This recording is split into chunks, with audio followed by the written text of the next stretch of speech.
You're listening to the Maryland Crabs podcast with John Frenay and my dad, Tim Hamilton.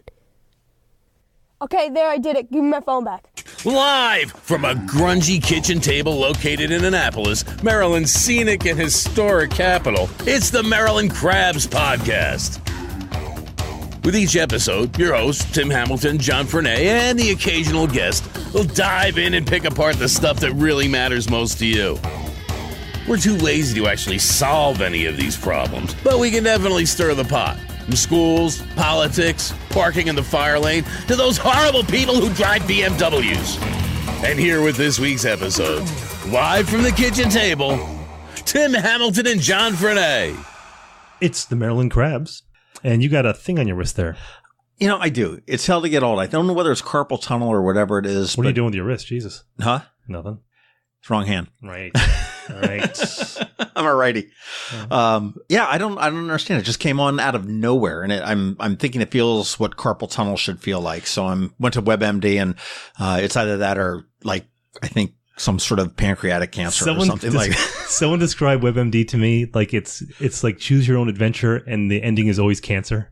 Yeah. That's why I don't go there. So I picked up a brace and see what it is. I've soaked it in cold water. I've looked up some exercises to do to see if I can make it better. I'm going to try to take a really hot bath tonight and see with candles and Kenny G. Yeah, get a glass of wine, get some cocaine and hookers, and we'll be good. It always comes down to cocaine and hookers with you. Hey, it's gotten me this far, okay? You're semi-single. Yeah, I guess so. Hey, that episode last week was kind of fun with Colleen and Twistin' Stout. I'm looking forward to that. That's this weekend, yeah. I can't make it. I'm going to a wedding. Well, it's not this weekend. That's next month. Twistin' Stout is next month. Oh, Twistin' Stout, yeah. This weekend is Kegs and Corks, right? Yeah. Right. Oh, so then I can, because I was going to say I couldn't go to Twistin' Stout this weekend, which I want to go to since it's right here at Quiet Waters Park, because I was going to a stupid wedding for my in-laws, whom I love very much, very much. Because they don't listen to the podcast, though. And they are in Western PA, so we got to drive up to this thing. So I will not be here for Kegs and Corks, but I will be here for Twistin' Stout. But if anybody is here for Kegs and Corks, which they should be, you can go to kegsandcorksfest.com and use the code EOA, which stands for I on Annapolis. Yeah. How original is that? But it saves you $10 on every general admission ticket that you want to buy. Okay, so if I were you, what I would do is I would probably buy 100 of them and sell them all for... Oh my God, don't say that. Jesus. Sell them all for $35 and you make $500. You know how to make friends, don't you? That'd be an enterprising young individual to do that. Hey, John, can you help us out with the promo code? Sure. And can I have people rip you off at the same time? It's nice. But yeah, Twistin' Stout, September 29th, Kegs and Corks, August 18th, before summer. So 2 good festivals that are coming up. We're in festival season now. Yeah, we're kind of toward the end of it. And I don't know. I mean, I think August, September, October, there's a lot of them coming up. Mm-hmm. We're going to go to the Opera Gala. I think that's in October. We go to that every year. And then Kathy has a lot of wine, and then she spends a lot on the silent auction. She came up to me once. She goes, we got a trip to North Carolina. I'm like, we got one? Could you break that down for me? And it turns out we didn't get it. Teresa and I went to the opera one time a couple years ago. I love the opera. And we cut out at intermission and went to Grapes and drank. I like the opera a lot. What was it? Oh, that was, let's see, 2 years ago. Was that Rigoletto? No. It was mostly red. The wine? No, the color scheme of the opera. Yeah, it was La Boheme. No, I don't know. It was horrible. But you're quite the culture vulture. It was horrible. It's not horrible. It is horrible. Oh. It was horrible. I like ballet too. I do like the ballet. Yeah. I do like the ballet. The opera, no. Opera was horrible. I was out. I got culture coming out of my butt. Yeah, I see that. Yeah. You had to have somebody look at that. Yeah. WebMD. What we're going to talk about today is we're going to actually revisit Colleen Joseph with Anne Arundel County Recreation and Parks Department. You talk to her a lot. You're like a stalker. Twice. She's getting a restraining order. Shh. It's not public yet, but no, we're going back to Colleen Joseph, and we're going to talk about a different program they've got called Lifeline 100, which sounds like a TV show. It sounds like a paramedic TV show to me, but it sounds like a new smartwatch. Get a Lifeline 100. Could be, but it's not. It's a bicycle race. Not even a race. It's a bicycle ride. Varying lengths from 100 miles is the maximum, or you could just do a short 15-mile ride, and that's coming up. Short 15. That would kill me. Well, I'll let you know if this stupid wrist isn't still bugging me. I plan to do it. I'm going to do the 30-mile. Do you have a bike now? I do have a bike now. Did the police department find it? I mean, no, they didn't find it. Amy find it? Thanks for nothing, Corporal Miguez. Yeah.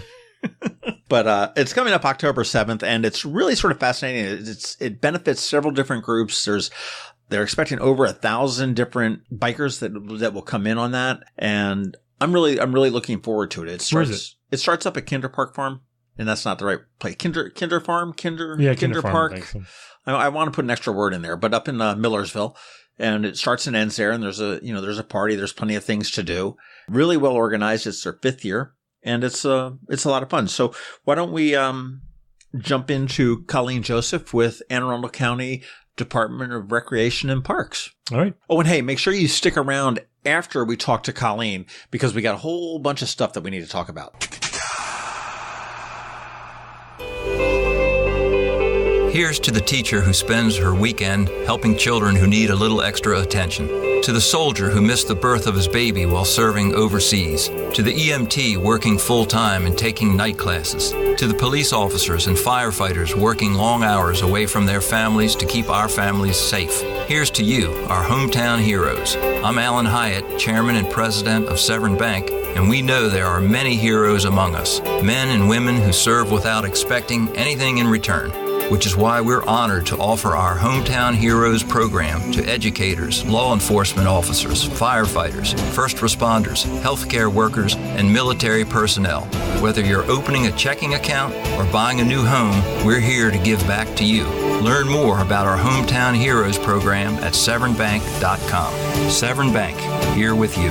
Member FDIC, Equal Housing Lender.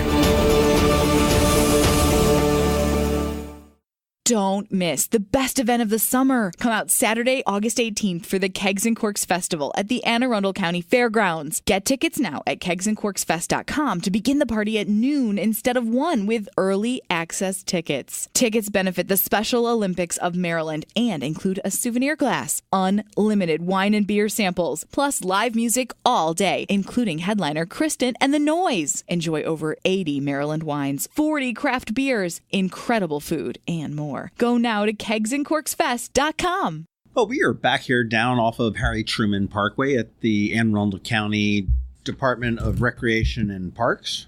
Or I screwed that up again. The Recreation and Parks Department with Colleen Joseph, who is head of marketing for this. And last time we talked about Twist and Stout, which is the fantastic beer and wine festival that is coming up on September 29th. But this time we want to talk about biking, which is something I'm really happy about because my bike got stolen several years ago. And I know the Annapolis Police Department listens to this podcast and they're probably cringing right now saying, damn it all, he's bringing it up again. But it was never recovered. And I finally just got a new bike. And the county sponsors this program called Lifeline 100. That's right. Congratulations on your new bike, because you know I'm a cyclist too. I know. I'm so happy about it. I just wish it would get a little bit cooler because it's hot as anything. We always talk about our bikes. I was so happy John got a new bike.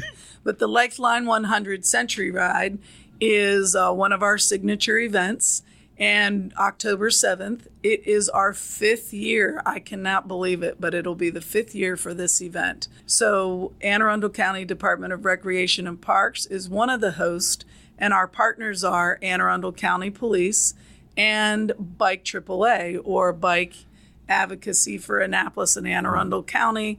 Everybody knows John Corrin. John Corrin. And so he is one of our partners, and we have a great story about how that all came together. As a cyclist, I was at an annual meeting for Annapolis Bicycle Club 6 years ago, and John was there. He had just started Bike AAA, and I heard him talking, and I'm like, oh my goodness, I've been wanting to do this Tour de Parks ride for years. So I talked with him, and he had talked with the police, and he got us all together. So John, at the start of Bike AAA, thought he'd have this happen 2 to 3 years down the road. Year 1, we put together the Lifeline 100 Century Ride. All right, well, this is something I'm probably not going to participate in because there's no way in hell I can do 100 miles. No, we know that. This is a ride we call it for all cyclists of all ages and abilities. So we call it the Century Ride, and we do have a 100-mile ride, but we have a 62-mile metric century. We have a 30-mile ride, and we have a 15-mile ride. We have had Cyclists participate in the Lifeline from ages 8 to 84 from 13 different states. And for people that are like, I don't want to go on the road, Annapolis has got too many cars on the road, this event starts and ends at Kinder Farm Park in Millersville. Beautiful park. See, now I would have gone Severna Park, but okay. You know what? People think that, but it is actually Millersville, but it's very close to Severna Park. And we start and end there. So the 15-mile and the 30-mile people stay the whole time on the trail, stay on the B&A trail all the time. And if you want to add like 10 more miles to your ride and stay on the trail and don't deal with roads, when you get up to the Dixon Observation Park, you can do the BWI loop and add another 10 miles. So you can have a 40-mile ride all on the trail. Oh, fantastic. Yeah. So I don't have to put up with forest driving. Nope, you don't. So, and the other routes, you were talking about Alex. I'm going to give him a shout out. Alex Pline's on our team. And Alex and John and Dominic and Stanley from the police department put all the routes together on the road. We also work with Annapolis City I think Police. I called the police on them a couple times. They're out in the middle of the night, like spray painting the road. Spray painting the road. And have the signs. Got hoodlums. It's washable spray paint. But we go for the 62-mile route. The cyclists go down the B&A, across the Naval Academy Bridge, through downtown Annapolis, out to Bay Ridge. Then they start heading to Crofton, up to BWI, and back down the trail. The 100-milers do that same route, but then they go all the way to Galesville. But they get a great reward. Beer? Because, no beer, not in the parks except for the Twist and Stout. But Anthony Clark, He owns Pirates Cove. They supply food down at the Bay Ridge rest stop, and they supply great food at Galesville Wharf, which is one of our parks right next to Pirates Cove. Right. Well, Anthony, they own Galway Bay. Yep. Brian Baru up in Severna Park, which is not too far off of the B&A trail. Right. And then Killarney House out in Davidson. Yeah. So they've been a good sponsor and support and give us a lot. So I want to talk about our rest stops because I'm a cyclist and I do a lot of organized rides and know a lot of cyclists. Our rest stops are awesome. Hands down the best rest stops. And they're all hosted by our friends at the Annapolis Bicycle Club. So when you get to a rest stop, you have experienced cyclists helping you, and they know what to serve at each mile point. All right, I'm ignorant on this entirely here. So what is a rest stop? What makes a rest stop on a bicycle trip that might be 15, 30, 60, or 100 miles? So rest stops are usually about every 20 miles. So on the 15-mile ride, we do have a little rest stop for people down at Arnold Station. So they go from Kinder Farm to Arnold Station and back. That's their 15 miles, and they have bagels and whatever we decide to do, bagels, cream cheese, apples, oranges, so a little bit, just because that's a shorter ride. For the 30-mile ride, they get that, and then they get a big rest stop over at the Dixon Observation Center where ABC, Annapolis Bicycle Club, actually does, this is one of the favorites of the ride, boiled potatoes with Old Bay on them. We have peanut butter sandwiches and anything that we need. And a lot of this food is donated by our sponsors. So, and at Bay Ridge, I told you that Anthony supplies some food for that. And at Galesville, there's homemade bread pudding from Pirates Cove and sandwiches. And Crofton is pretty loaded too, because at those long distances down in Galesville and Crofton, those people have been on their bike 4 or 5 hours. They need some fuel. My butt is hurting just thinking about that. The rule of thumb is usually to fuel every 15 to 20 miles. But so we just try to make them fun too.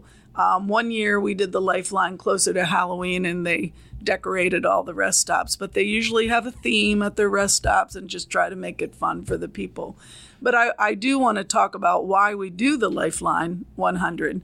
First of all, was our goal to have an event, a cycling event that would bring people to Anne Arundel County and really showcase the beautiful trails.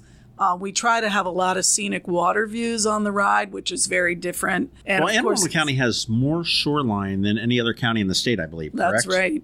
I'm going to tell you that bike ride coming down 450 to go over the Naval Academy Bridge is awesome. And if you go to our website, lifeline100.com, the homepage is a magnificent picture of cyclists going around Bay Ridge with the Bay Bridge in the background. It's beautiful. Now, Lifeline 100, is that the number 100 or is it ONE 100? No, it is Lifeline 100, the number. The number, okay. To represent so the 100 Lifeline miles. 100. Yeah. And we came up with that name because we felt at Recreation and Parks and the police and with bike advocacy, we're all kind of a lifeline to the community. That's how that came to be. That was our brainchild with that. So that's how we came up with that name 5-6 years ago. Well, you had mentioned earlier, you said that it was come up with the Tour de Parks. Well, that was my original thought, was that we would have a bike ride that went to all of our parks. So because we came up with partners, we liked this name Lifeline, as I just explained. But all the rest stops, except for one, are at Anne Arundel County Department of Recreation facilities. Okay. So obviously, we begin in at Kinder, the first, and then Arnold Station's on the trail. Then we go down and we are at Bay Ridge, so that's not our property, but Crofton Park is, Galesville Park is, and the Dixon Observation Park. So you get a good number of them. So we showcase our parks and the trail. We get to showcase some of the trails, so that's great. And all of our rangers and our park staff help out with the safety, along with, of course, the police. But this is a fundraiser, too, just like the Twist and Stout has benefactors. So each one of the partners has a benefactor in this. And so for Recreation and Parks, our funds that are raised by this go to our Rec Deeds for Special Needs. And that's our nonprofit where we provide money for underprivileged or adaptive kids to go to summer camps and enjoy some of our programs at no cost. That's fantastic. So we provide money for that. And because the Friends of Anne Arundel County Trails are there serving lunch and flipping burgers, and our friends at Kinder Farm Park always come out at the crack of dawn to help us, we give them some money too, because they really help. So the police department, their benefactor is the Crisis Response Center. We've all seen them in action recently. Jen Corbin and everything is fantastic. They are unbelievable. So the money for Rec Deeds goes to Crisis Response from the police department. And then the third beneficiary is also our partner. Bike Advocacy for Anne Arundel County and Annapolis is a nonprofit. So that money goes to Bike AAA to help. If, like we said, we all know John. He's a great advocate for cycling and safety and the pedestrian bike lanes that we've had going on in the county. So that goes back to him. And John, at this point, we have raised $93,000 for the charities. So you've got almost $100,000 under your belt. We will get that this year. Sure. We'll go over $100,000. That's unreal. Yeah. That's unreal. And I will say the county is really, I don't know, stepping up the game or really bringing the game to it, but with bicycling. I know that County Executive Shu just appropriated, I think, $9 million to help connect a couple of the pieces that are there. I know the Bacon Ridge Trail was done with a lot of volunteer hours there, and that's more of a mountain biking type of a thing as opposed to a trail riding. But I know that they're connecting one over behind Anne Arundel Community College. Right. So that's up in my neighborhood. So that's the Broadneck Peninsula Trail. And phase one was Cape St. Clair Road to Green Holly, which is a little bit over a mile. And so now if you go up on College Parkway, they're moving right along. You'll see all the construction going on from Green Holly to Baydale Drive. And phase 3 is in design, which will be Baydale Drive to Peninsula Farm Road. And eventually there's a little trail back there now to cross over to the B&A. And there's conversations about getting from Cape St. Clair to Sandy Point. And then the WB&A Trail, we opened phase 2 of that last summer. That's Odenton way. Yeah. Right? And, Odenton? Yeah, Odenton. ING? And it's a beautiful trail that has like a switchback downhill right to the Patuxent. And then PG County has built their trail, and I think it's about 2 years away. There's eventually going to be a bridge to connect those two trails between PG and Anne Arundel County. So you'll be almost at some point, probably within the not too distant future, be able to bike from several places in Anne Arundel County, probably very close to DC. That's exactly right. So the trails, and they're great. B&A Trail, we all love that. Well-used trail day or night. Anytime I go on there, I love seeing families and people walking their dog, and that's portions of it are being repaved. Right. And because that trail is over 20-some years old now. Now, you said you love seeing it. It's a well-used trail. How many people participate in Lifeline 100 and the various things? I mean, is there room on the trails for everybody? Yes, there is. And I will tell you that this event has been hugely successful. Our goal when we started was to get 300 cyclists. And the first year out, we had over 500. Last year, we had close to 1,000. So what we do is you don't want everybody on the trail at once. And there is a 15-mile-an-hour limit on the trail. But some of those 100-milers, they're pretty fast. They're pushing it. So we have a staggered start for the Lifeline 100. 100-milers start early. I mean, I think we start them at 6:30, but honestly, they are there at 5:30 in the morning with the blinking lights on, ready to roll. And then we just have a staggered start, so we have the shorter distances, slower cyclists starting later. Okay, so if I go to lifeline100.com? Yep. and register, I'm going to be given a start time at some point? You will. It'll give you the start times. And the registration for the Lifeline 100 is the best bargain in the cycling world. It's $50. Okay. It is $50. You get a T-shirt. You get all those snacks along the way that we talked about. No beer. No beer. We actually brought that up this year, and what we decided, we're going to keep it safe cycling. You get SAG support, which people don't know what that is. SAG is supporting gear. So between each rest stop, there's a car that goes back and forth in case you have a flat. If something happens, you just call that. It's on your cue sheets. We have people out on the road constantly monitoring the cyclist and on the trails. It's a very safe event. But I want to talk about what happens at Kinder Farm while everybody's out cycling. We invite their families and friends to come wait for them and cheer them on. All the losers that aren't biking, right? Yeah, well, or the people that finish earlier and want to wait for their friends. So we have a little cheering section at Kinder Farm. And while the event's going on during the day, we have two things happening. We have a free bike rodeo for kids. We work with Bike Maryland, and the Anne Arundel County Police help with this. So we take a section of the parking lot at Kinder Farm Park, and we set it up as like a little bike obstacle course. And kids can bring their own bike and helmets, or we have some there if they want to come. We ask to pre-register so we know how many children are coming, but it's free. And they learn about bike safety. They get a little class, and then at the end, they do a little ride. And if they want to go with their families, we have a little ride through the park for them. It's adorable. Very nice. So it's like one of those, I've seen motorcycles do it, where they're going through the cones and making these turns and whatnot to show how to safely ride a bike. And we talk to them, and the police run this with Bike Maryland, just about how cycling is good for them, getting outside, the safety of it, learning how to stop, your hand signals and all of that. It's great. Bicycle helmets are not mandatory in Maryland for adults, correct? I think. I'm not sure what the law is. I mean, I know I use mine. But do you need to wear a helmet to participate in this? Oh, yes. Okay. You absolutely. We don't let anybody leave the start without a helmet at the Lifeline 100. They have to have a helmet to participate. And we also give each participant a ride number. And so that allows our SAG drivers and the police to identify our cyclists rather than other cyclists on the road. Okay. It also lets you get some free lunch. Hopefully they're on the bike, not on the road. Yeah, exactly. We also, at the same time, work with Healthy Anne Arundel, and we have a health fair going on at Kinder Farm Park. So we have about 13 different agencies that are in Healthy Anne Arundel represented, and they set up at the park while during the event, and they bring games, and it just gives the people that are waiting or the cyclists that get back an opportunity to learn about all the things that we offer in Anne Arundel County. Again, it's free.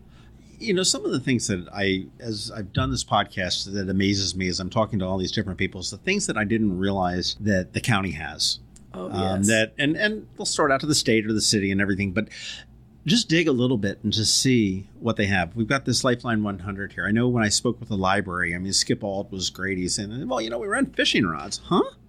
It's like, and we've got this great, thing to find grants and scholarships and everything else. So, do go check out Anne Arundel County Department of Recreation and Parks on their website. You can get there from aacounty.org. Rec Parks. And see what it is. But I mean, there's so many different programs that are out here and so many ways to help. I mean, if as you said, if you need special needs and you have to adapt it, we've got places that we can do that. We've got childcare, we've got swimming, we've got, the natatoriums, which are probably called swim centers, I guess, not natatoriums. But right. There's so much. I say this, I've been here 9 years. I told you that before. This is a good thing. I always say I learn something new every day. We do so much. There are things people don't know. Everything's on our website, so thank you for the plug. You can get to it from AnneArundelCounty.org. But we just opened our 20th kayak boat launch. Canoe and kayak, both. We call them soft launches, but it's the 20th one. They're all over the place. They're on beautiful property that let you just for free put your kayak and your canoe in the water and enjoy some of the various creeks and everything that we have. And it's beautiful. And we also offer, they sell out like crazy, so sign up now. We offer kayak trips. During the summer, we have 8 different kayak trips at all levels, intermediate, beginner, and expert. Well, I know, and if you don't even have a kayak, and I don't know whether this is through the county or not, but I know Quiet Waters Park does have the rentals down there. I don't know whether it's through their friends or a private concession or right. what. That's Pedal and Paddle, and they're at Jonas Green and at Quiet Waters. But for the classes, for the kayak tours, we provide a kayak if you don't have it. There you go. Lifeline 100. How long does it take to complete this? Complete this word. Those 2 words confuse me all the time. So it depends on how fast you are. I've done a couple of centuries, and I've done them anywhere from 5.5 hours to 7.5 hours. It just depends on the conditions. But for the 15 miles, they can usually go back down to Arnold Station and back in an hour. So you go from there, and we have some people that complete the century in 5 hours, and everybody is supposed to be off the Lifeline 100 course by 6 o'clock. But a couple of times my staff and I have stayed. Last year we had, this is what we call, we say we're a department of stories. So last year we had 2 dads and their sons doing their first century ever. There were dads and the boys were about 12 and 13 years old, and neither one of them had ever done a century. And we knew they were out there, but we didn't want to make them not complete, so we stayed and we saved food for them and we waited till they got back. That's incredible. You have tremendous. to. I'm not going to make them give up in the last few miles. Yeah. No, as they see the finish line in sight. Oh, sorry, sorry. We're you out of put here. Your bike in the car and come back. So this is essentially, this goes on for about 12 hours. It does. We're there. Obviously, you're there at 3 a.m. or something we're there at 5, taking walk-in registration. So we do take walk, and we have a package pickup the day before for 2 hours, so you can pick up your race number and your T-shirt and still register. Then we take registration the morning of. And so we're there Saturday for 2 hours, 10 to 12, I think it is. And then on Saturday, we're there 5:30 in the morning, and we leave somewhere around 7:30 at night. And $50 gets you in, and is that for any of the races? Everybody, yeah. Okay, it's all distances. So, and you get there and you say, 15, 30, 60, or 100. You can change. We have your number so we know who you are. And what happens if you mentioned people can pick you up with your SAG right. team. What happens if you break down or you need bike maintenance? Is that happening at the rest stops, or is that? So everybody gets a cue sheet, which tells you all the turns for your ride, and usually they're colored to match the arrows on the road. Okay. So you get a cue sheet. It has the SAG support and the base number. As soon as we get that phone call, somebody comes to get you. We've had flats. We've had people that are overzealous, and they get 40 miles in and they just can't finish it. So they can call us, and SAG will come pick them up. They're usually there within a couple of minutes. So what mileage are you going to do, John? I think I'm going to try for you said, what was the 30? 30. Yeah. And you stay on the trail. And that's from? Kinder down to Arnold Station, back up to Dixon, back to Kinder. And Dixon's really cool. I never knew that had a name. That's what the approach to the runway is to BWI. Right. Dixon Observation Park. Didn't know it had a name, but it's a great spot. Is that a county-owned thing? No, or is that BWI? Yeah. But we kind of work together because our trail ends there, so we work together with them to make sure it stays nice. That's a great location. It is. I remember I used to every now and then, if you got some time to kill, go to sit there at park, go to Wendy's, grab a sandwich, and sit there and just watch the planes. It is. It's a cool place. But so we got 12 hours there to do it. Breakdown. They'll come pick you up. Yep. Doesn't seem to be a reason not to do this. I know. And you can actually even rent bikes. I know I found out that, well, obviously you've got pedal pushers. I guess it is right up there on the B&A trail. They do rent bikes. And I'm sure they're probably not geared for a 100-mile bike ride. But and really get into the recreation part of the county. I think it's a unique way. I mean, people say that it's so unique. The best way to see the Chesapeake Bay is to be out on it, not to look at it from shore. And I think also with bike riding, it's the same thing, to really see the land and get into it. I always say that. I say cycling is physical, mental, and social. So obviously there's a physical part, but it's kind of like yoga on your bike, because you get to see things that you don't even see in your car. You get to really get up close with nature, and just that, keeping your cadence and all that stuff just is relaxing. And then you always meet great people in these organized rides like this. You always meet people. You find people that you have things in common with.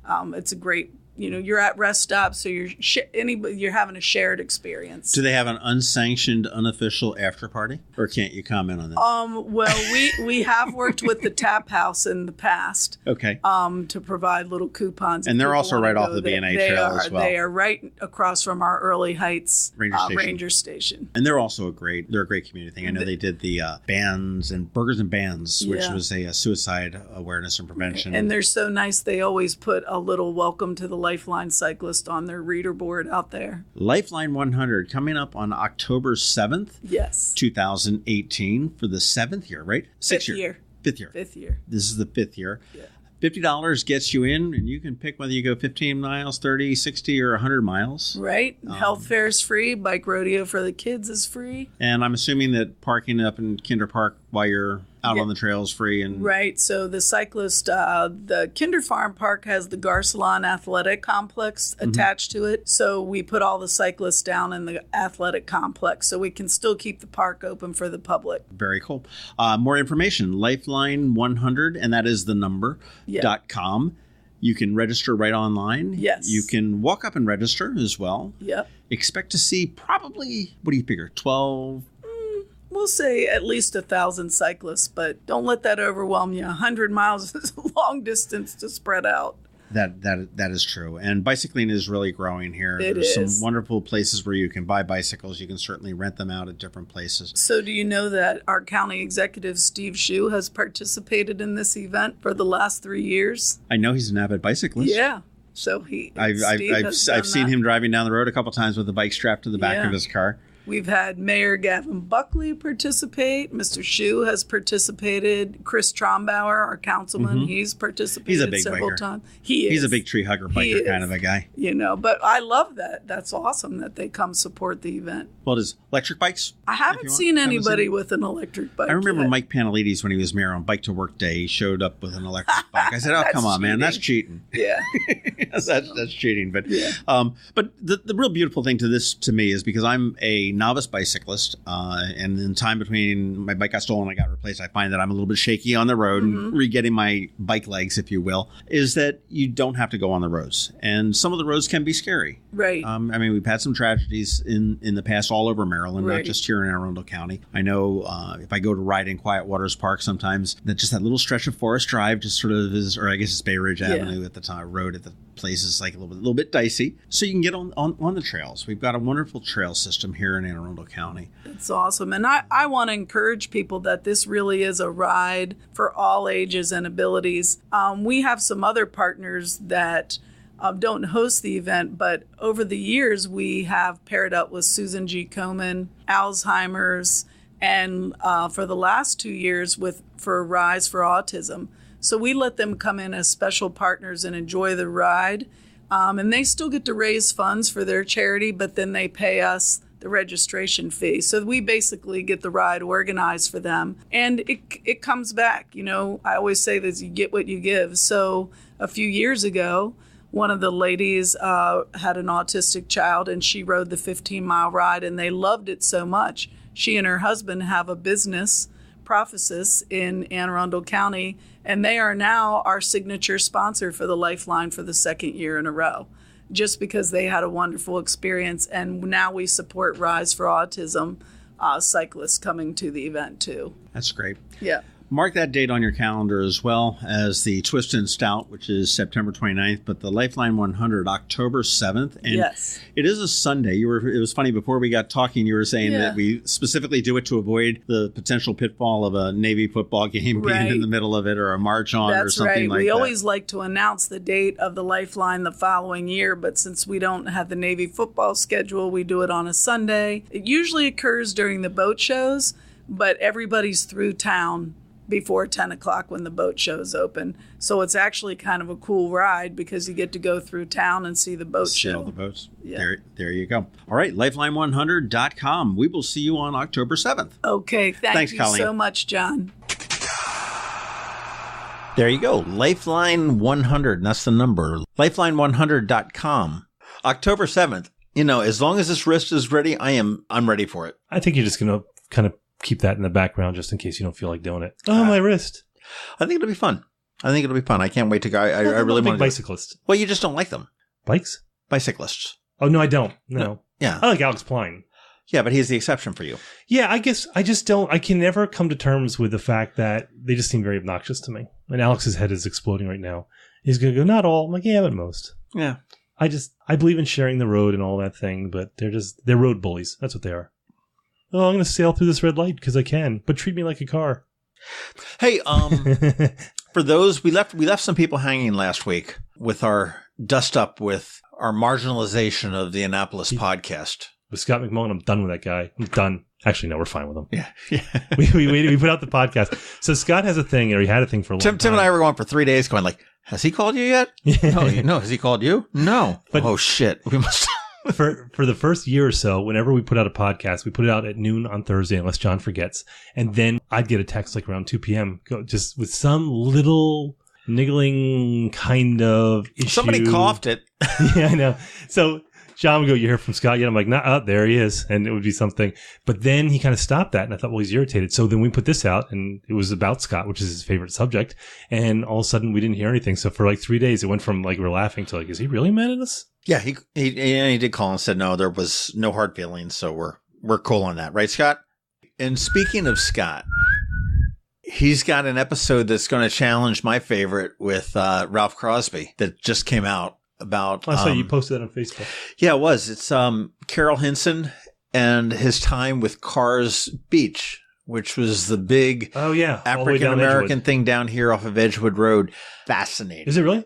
Absolutely fascinating. Definitely go listen to it. It's not that long. I mean, it's like 40 minutes or something like that. So they had everyone there. I mean, I'm sure he covers this all in that episode, but they had like James Brown was down there. He does. He's talking about Aretha some guy. Franklin, who, by the way, at this recording is at death's door. So yeah, I heard that. I hope she pulls through. But I mean, they were talking stories about, and I don't know the name of the artist, but that came in a helicopter. Really? You know, and the line to get in backed all the way up. Now, granted, the roads weren't quite the same as they are now, but all the way out up Ritchie Highway in like toward Arnold and Severna Park. Seriously? To get in there. Yeah. Just in here in Severna Park. That's and you talk about Senate President Mike Miller out there as being the only white boys in the crowd, but they loved it. I went to a Public Enemy concert once back in 1990, and never for a second did I forget that I was white. Yeah, no, it was a really good podcast. I do recommend everybody go check out the Annapolis podcast on that. And it's all about, sort of black music in Annapolis, how it's evolved, where it is now. Spoiler alert, it's not here now, and how it evolved. And Carol is just a fascinating guy. And that was tells it real well. That was a big cultural center for the African American community back then because it was two Annapolises, something that you touched on in a different way into your rant today. So if you don't listen to the Annapolis Daily Briefing, which I do every morning, so you got to go subscribe to that so that you get that every morning and you activate that on your Alexa. I listen to it every morning when I'm getting ready. But John, my Monday rant. John has a Monday rant, which is just him complaining and bitching. And today it was about the two Annapolises in the form of kind of your yacht club crowd and your non-yacht club crowd. Well, I mean, it really just stood out. I mean, there were two articles that were back to back, and not back to back, but I mean, about a week apart in the Capitol. And I mean, we've always heard about the two Annapolises, the haves, the have-nots, the black, the white, the rich, the poor, whatever. And the one was about the yacht club and it's getting ready to reopen in a matter of weeks and about how great it are. And one comment really just sort of crawled up my butt when the guy said, well, we've made made it much more see-through so people walking on Spa Creek Bridge can look in. I'm like, can they come in? And see us eat the caviar. And it was like, I'm like, okay, wow, that's sort of like, and then, I'm really irritated about the size of the building on the Eastport side. I am too, actually. And here's why, is because we both know, and everyone listening to this knows, that the whole Save Annapolis was just a farce. I'm sure there were people who were involved in that who really believed in it, but it was an AstroTurf organization. It was bankrolled by somebody who had a financial investment that was jeopardized by the Compromise Street project. So they poured a lot of money into websites and social media and what have you. And they grabbed a lot of people like the Annapolis Business Association and Ward 1 and the Historic Preservation. And they made a big deal about it. And then they disappeared after the sale of the boat show. We all know this. Granted, there were some people who were involved in that organization who were doing it for the right reasons. But I think the whole thing was done for the wrong reason. But one of the reasons that they had given in opposition to the Compromise Street project was that it spoiled the viewshed, that it blocked Eagle Alley, that people could no longer see. This monstrosity that they have for the yacht club right now on the Eastport side completely changes the character of what you can see from the Eastport. So where are all those people who were complaining 4 years ago? When I moved down here in 1996, I remember my very first time coming down 6th Street, and I was had no idea where Annapolis was. I was like just driving down the road, and I was like, come right around the corner, and all of a sudden it's like all the sailboats were there, and it was like, whoa, this is it. And it was the same reaction I had up one place in Lancaster. You go up, you go around a corner, it's the Amish. It's the industrial, and all of a sudden it turns into nothing but green farmland. And you're like, whoa, okay, we're here in Amish country. That was the impression I got when I went into Annapolis, and now it's like, whoa, look, there's a big red building. Yeah, it's big. So they have the building that on the old site. So they've rebuilt that. And now right across the creek from that, across the bridge. So if you're going into Eastport, it's on the left-hand side. You have that other monstrosity that's right there. Right. Then across from that, next to where it says L'Enfant Encampment or whatever, there's another building going there as well. Right. Right. So that's going to be another restaurant and another snack bar and a pool and gyms and stuff like that. So your point was that this is I just said, it was this thing. And then there was another an article by Iris Krasnow talking about how hard it is to get back into the swing of things on vacation. And she prefaced it by saying, oh, well, I just got back from my 7-week vacation. I'm like, who the hell takes a 7-week vacation? And then she said, well, one of the ways to get back into the swing of things is when you're cooking your dinner, dress in like your bathing suit and your towel and pretend you're on the balcony of your beach house. And then she said, and sometimes, maybe buy a cheap tiki bar and invite your friends over for, a daiquiri party. And I'm like, really? Meanwhile, Newtown 20 and Woodside are out of power. And BG&E says, yeah, we'll get around to it. Why are you being socialist, John? It just really struck me as true, really sort of reemphasize that whole thing. And then, you've got the mayor that wants his, one Annapolis. And he was quoted as saying how the Annapolis Yacht Club is just so absolutely crucial to the city and everything else. And, that is a perk of membership or that's a perk of mayorship. Well, you and I were talking about this quietly when it burned down. And let me preface this by saying that you and I know a ton of people who remember the Yacht Club, not because we run in the circles like that. It's just because it's a small town. So odds are that most people, if you live in Annapolis, most people listening to this, at least a few people who belong to the Yacht Club. And that's fine. I don't have a problem with it. It's not my scene, but I understand the appeal of it. It's the same as the country club. But that said, I was a little resentful after the fire. Just the hoops that the city jumped through, that everyone jumped through in order to accommodate the yacht club. Or you could look at it another way and say the hoops that they didn't need to jump through. But yeah, exactly. But like it was some humanitarian issue. Like, well, we got to get them housing, with valet parking, it's just temporary until we get them on their feet again. I'm like, oh, wait a minute. This is a yacht club. We're not talking about the Red Cross swooping in and helping these people out. Where are they going to have their daiquiris? Think of the poor skippers. Yeah. the skippers. Yeah, I know. We're assholes. I get it. But we sound petty and bitter, and it's only because, we are. We're petty and bitter. We're awful people. Well, did you happen to notice that the Capitol? Of course I noticed that they cut off the commenting. Yeah. So now do you think they're really going to get on their bias now that they can't be called out on it? Well, I don't think they are called out on it. It's basically, all right, let's start with this. So if you're not familiar with this, if you've not heard me just complain about this nonstop. There's commenting, as they are on most online news organizations. There's comments after the stories where you can go and make your comments. So the Capitol is no different. There's a commenting section on there. So the problem that I always saw is that, I always say that I'm center slight left, but I'm not far left. I'm not a super liberal, super lefty. I'm not. But the people who are on there are like so far to the right and so mean and nasty and everything that I read them and my blood pressure just spikes. So what any reasonable person would say was saying, Tim, grow up. You don't have to read those comments. But the people who are saying that don't know what an insecure ass I am, that I have to read those comments, because if I don't, my head will explode. So I have to read the comments. So I wanted them to ban the comments simply so that I would not have to develop enough self-control that I didn't have to read them. A lot of news organizations have gone away with comments. I don't have them on Annapolis. WTOP has gotten rid of them. There's no point to them. They serve no useful purpose. Well, I do think they do serve a purpose. And if there was a way that they could turn around and perhaps tie them in with your paid subscription and your real name, would be a totally different thing. Sure. But, as a result, I had to go, and I don't argue online anymore, but this one guy posted on the Capitol site, and I thought it was MD Veritas for a while, but it's not. But it's he was on the Capitol Facebook page, and he was saying something like, why'd you turn off your comments? I'm doing a voice for him, like this is how he is, but why'd you turn off your comments? Why'd you do that? And then he said something about, he was going off about the fraud of global warming, and I'm like, I'm not going to engage him, right? Because I'm mature. I'm beyond that.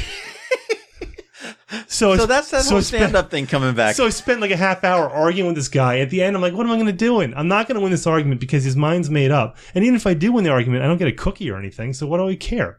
But that's the compulsion that we have. And at the end of it, neither of us were richer or more fulfilled for having that discussion, because it wasn't a discussion.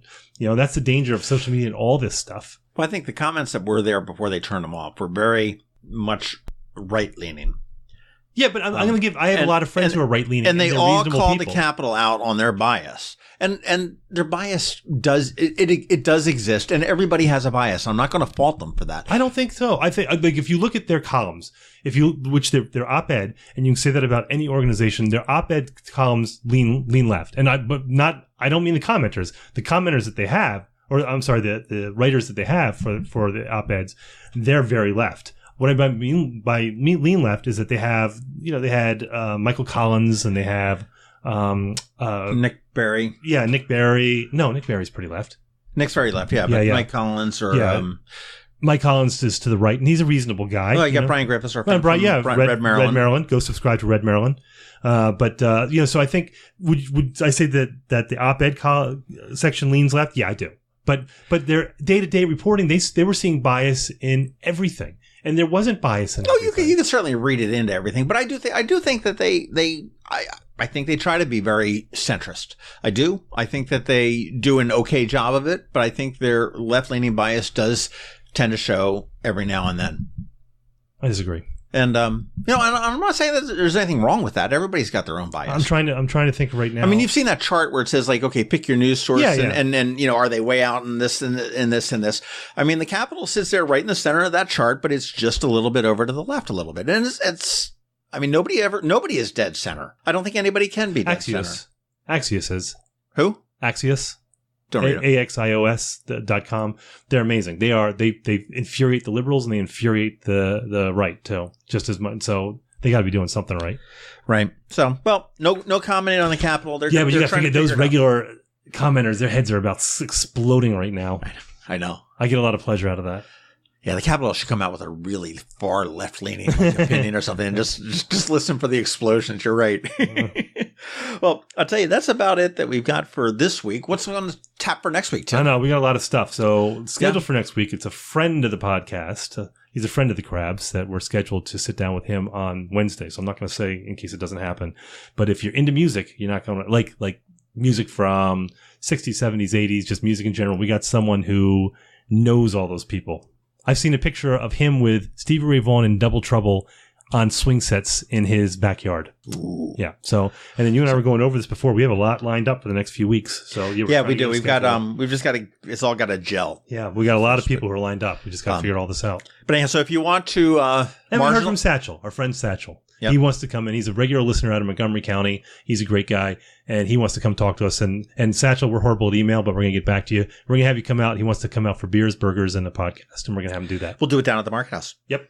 But yeah, if you want to marginalize us, info@themarylandcrabs.com. And by the way, the marylandcrabs.com, I'm switching up the theme and the look on that, so it looks a little bit funky and weird right now.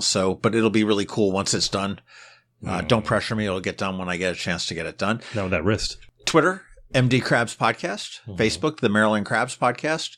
And we want all your opinions and thoughts and suggestions. Go to iTunes or Apple Podcasts and give us a rating. Give us a review wherever you get your podcasts. That would be great. And don't forget to subscribe not only to us, but to the Maryland Pintcast, to the Annapolis Podcast, and to Naptown Pintcast. Naptown. I always get that. Yeah, you do. Naptown Pintcast, and then to Red Maryland and Annapolis Podcast. More power to you. Just the podcast community is getting more and more robust every day in Annapolis. I love seeing it. Cool. And we always said, if there's anyone out there who's interested in starting a podcast and you guys want to talk to us, even if you want to compete with us, then we will help you out. Competition's cool. We love it. Seriously. Yeah, I thought we were going to get into it with Scott, but no. No, we got to pick a fight with someone else. He caved. All right, well, we'll see you next week. Out. This has been the Maryland Crabs Podcast with Tim Hamilton and John Fernay. Sure to follow them in all the regular places, Facebook, Twitter, YouTube, and online at themarylandcrabs.com. Take a moment to rate us on iTunes. Now, get the hell out of my kitchen. Seriously, go! You're still here? It's over. Go home.